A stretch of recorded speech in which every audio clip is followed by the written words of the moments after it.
પોતે જેને સંયમપૂર્વક હૃદયથી ચાહી છે એવી મિનલને મુંજાલે હિંમતપૂર્વક આવા વચનો કહી દીધા. આપણે જેને ત્રીજા ખંડમાં જોયા ત્યારે મિનળ દેવીના ગૌરવને સખત આઘાત લાગ્યો. મુંજાલને કોઈ પણ રીતે દબાવી દેવાની એની વૃત્તિ પ્રબળ થઈ. એણે આસપાસ જોયું. જતી અને બીજા બધા હથિયારબંધ લોકો ઊભા હતા. મુંજાલ ચેતી ગયો. હથિયાર ફેંકીને જયદેવ કુમાર તરફ ફર્યો અને કહ્યું, મહારાજ, આ મારા શસ્ત્રો લ્યો. એનો સદુપયોગ કરશો તો દુનિયામાં અમર થશો. મને એનું કામ નથી. આનંદસુરીજી, મને કેદ કરો. મિનળે અંધ બનીને આ પ્રસંગનો લાભ લીધો અને મુંજાલને કેદ કરવાનો પોતાના સૈનિકોને હુકમ કર્યો.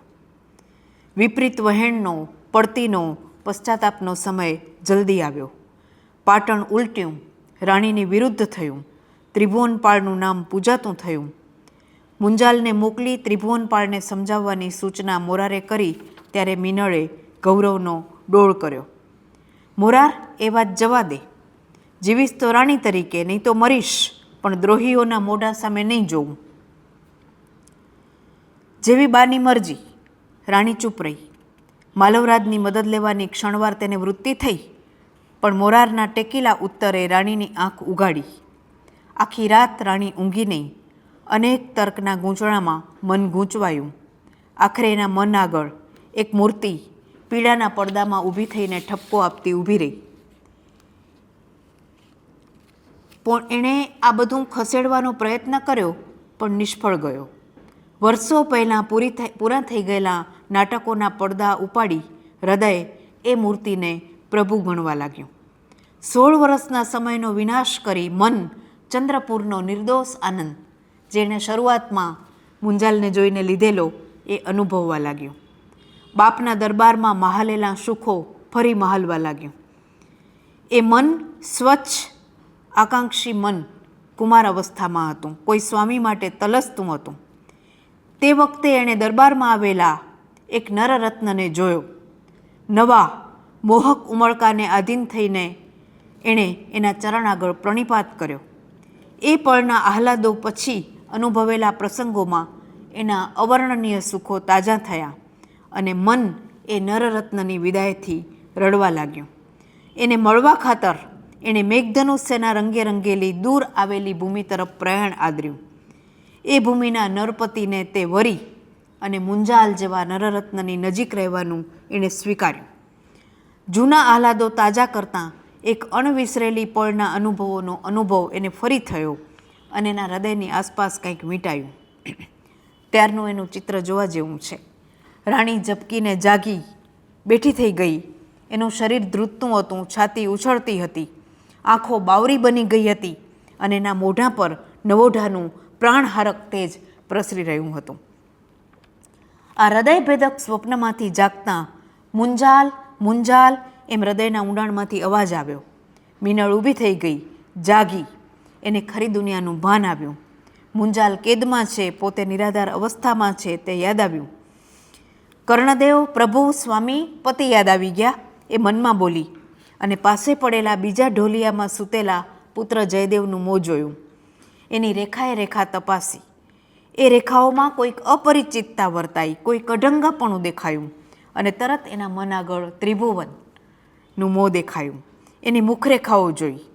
એ રેખાઓમાં કોની રેખાઓ ભળેલી હતી? એના મામાની, એટલે કે મુંજાલની. નાના પ્રભુ, તું આ શું કરવા બેઠો છે?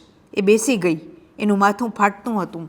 હમણાં ગાંડા થઈ જવાશે એવું લાગતું હતું અને છેવટે એ રડવા લાગી. તમે જોઈ શકશો કે મંજરી અને મિનળ એ બંનેની મનોદશા કેવી જુદી રીતે પણ અહીંયા જાણે ભેગી થઈ જાય છે. એ દિન થઈને બોલી, મુંજાલ, હવે તો જરા ભીની આંખે જો. આ તારી કઠોર નજર, તિરસ્કારભર્યું મોં મારું હૈયું ચીરે છે. હું તને બીજું કાંઈ જ નહીં કહું, તારી પાસે કાંઈ જ નહીં માગું. બે બોલ નહીં કહે. તું આવો મારી સાથે થશે એવું તો મેં કોઈ દિવસ નહોતું ધાર્યું. અને મુંજાલનો મૌન ઉત્તર મળ્યો. માન ખંડિત થયેલા ધીર નાયકના હૃદયમાં એકલો ગર્વ જ નહોતો, મિનળ દેવી પાટણને, સોલંકી કુળને ખાડામાં નાખવા તૈયાર થઈ ગઈ હતી અને આ રીતે પોતે રચેલા રાજ્યતંત્રનું, પાટણની પ્રભુતાનું મહાસ્વપ્ન ખરી પડવાને વાર નહોતી એ જોઈને આ વિરલ દેશભક્તને ઊંડો ખેદ થયો અને એ મૌન જ રહ્યો. મિનળે વળી કહ્યું, મુંજાલ, એક પળ તો તું ભૂતકાળ ભૂલી જા. તું ગુસ્સે થયો તો તમાચા માર. અત્યારે હું ચંદ્રપુરના રાજાની છોકરી નથી, પાટણના મહારાજાની પત્ની નથી, નવા મહારાજની મા નથી, પણ મિનળ છું. 15 વર્ષ પર તને જોઈને ગાંડી થઈ ગયેલી બાળક એવી બાલા છું. હું મરીશ, પણ મરતા પહેલાં મને તારા 2 બોલ તો સાથે લઈ જવા દે. તું એ દિવસ ભૂલી ગયો? તારા વચને લોભાઈને હું ગુજરાત પર ગાંડી થઈ ગઈ હતી. ત્યારે ઠંડકથી મુંજાલે જવાબમાં કહ્યું, હમણાં તો તમે કર્ણદેવ મહારાજના વિધવા મહારાણી છો. મિનળે એનો જુદો અર્થ લીધો. મુંજાલ, ખરી વાત છે. મરતા મરતા પણ મનની ઉર્મિઓ કહેવાનો મને શો અધિકાર છે? હું પહેલેથી જૂઠી છું. મુંજાલે એને ચેતવી, અત્યારે એ મરેલા પ્રસંગોને જીવતા કરે સો માલ. ત્યારે મિનળ ગેલી થઈ ઉઠી. ઉઠતે ઉઠતે બોલી, જે છું તે, પણ મુંજાલ, ઓ મારા મુંજાલ, હું મરું એ પહેલાં એક વખત તો તું બોલ. અને મુંજાલમાં અજબ ફેરફાર થયો. એની ભાવહીનતા જવા લાગી, આંખોમાં કુમાશ આવી અને બોલ્યો, મિનળ દેવી, મહેરબાની કરો, એ દિવસોની યાદ જતી કરો.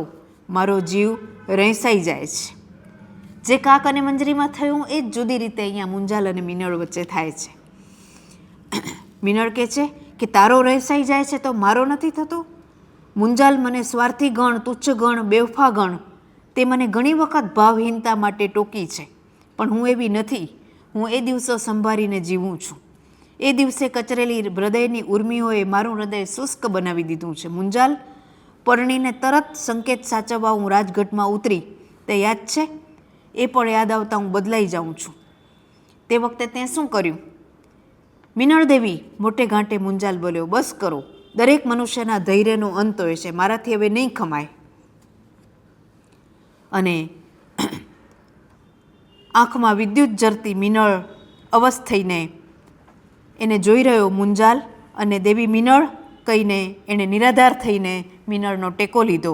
ત્યારે તેના અવાજમાં પુષ્પધનવાના ધનુષ્યનો ટંકાર હતો.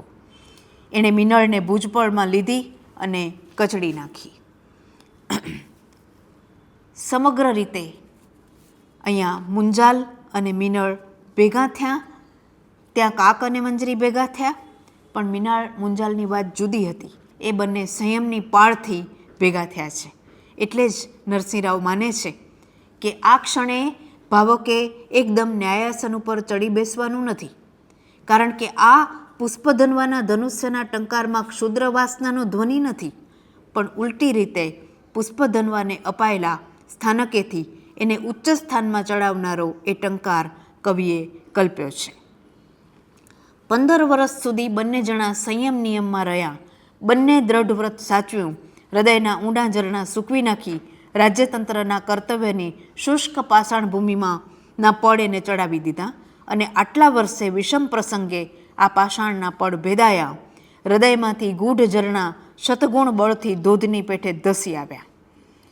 આ વ્રતની ઉગ્ર ગતિ ગુજરાતનો નાથ વાર્તામાં સવિશેષ તેજમાં દીપી નીકળે છે.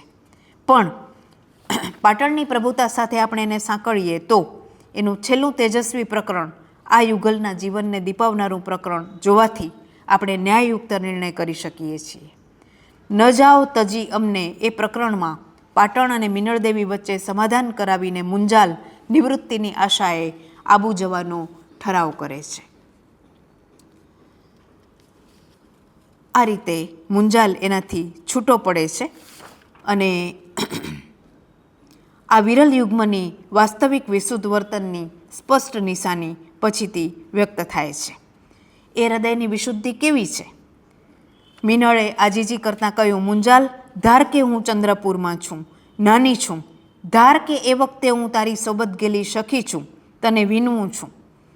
પણ મુંજાલ રાણીની સામે જોવે છે. એના પ્રેમ ગેલા મુખ પર અદ્ભુત છાયા પડે છે. એના હાથ થરથર ધ્રુજે છે.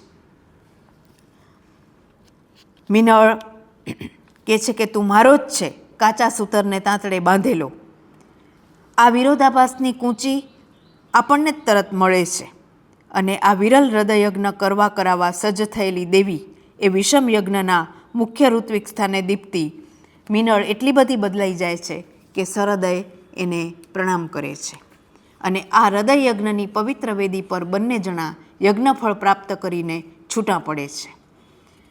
આ રીતે આ યુગલના હૃદયોનો ઇતિહાસ મંજરી અને કાકના હૃદયોના ઇતિહાસથી જુદા જ પ્રકારે રચાયો છે. એ વાત ઉપર આપણું લક્ષ્ય ચોંટે છે. મંજરી અને કાક જુદી માટીના ગળેલા હતા. એમને મુંજાળ મિનલ જેવો વ્યવહાર અને હૃદય વ્યાપાર વચ્ચે વિરોધનો વિષપર્વત નડ્યો નહોતો. એના વચ્ચે એ પ્રસંગનો સવાલ જ નહોતો.